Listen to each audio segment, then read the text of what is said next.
but he is also a kid with a lot of energy and steadfastness. So he escapes all the time, and this is the story of a kid not being willingly locked up in this society. So you could say he is one thread, one narrative, and the other one is from the point of view of the perpetrator, you could say, from the oppressor. And this is a nurse. Her name is Anna Kachenka, and she kind of comes into this hospital unwillingly and unwittingly, because she is a former social democrat. She cannot easily, during the Nazi regime, get a job. So she this is the only job she can get, and she kind of gets sucked into the system, and she makes a career, and she ends up as the head nurse. And after the war, because she's the one who is actually delivering the medications, the poison or the lethal medications to the children, she's the actual one being punished.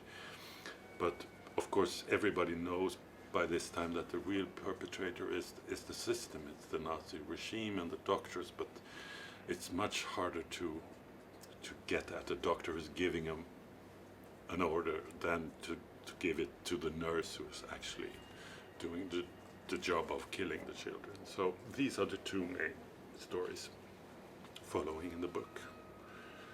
Là, c'est une période historique, vous voulez qu'on sente l'humanité dans vos livres, et aujourd'hui, en 2016, est-ce que vous trouvez qu'on souffre d'un manque d'humanité, justement, et que c'est pour ça que vous écrivez de façon à être dans l'écho de l'histoire à notre époque? No, it's not like that. But I would have written these books anyway, because this is basically what interests me. I mean, but it's strange to see today in Europe with this mass movements of people who are really bereaved of everything, and you can see the same kind of reactions in the general public and people that you saw in the 1920s and the 1930s. There's a strange parallel thing going on that's really, in some ways it's extremely interesting, and in some way it's extremely horrifying to see that nothing has been learned and nothing has been, the experience of history has not been really turned into something that could be usable today, for example, when dealing with the Syrian refugee crisis, for example. So it's really, but it's not something I've tried to put into my books. It's just history repeating itself.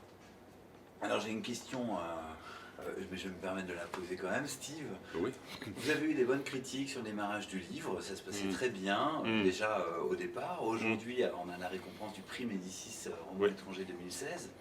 Je vous rencontre évidemment parce que toutes ces critiques, tout cet engouement, en plus la lecture du livre, tout ça m'a donné envie de vous rencontrer. Mais les lecteurs qui calent encore un peu, pourquoi ils devraient lire votre bouquin? I think you write the books that you yourself would like to read. And for me, books are, a good novel is a world. It's a world in its entirety.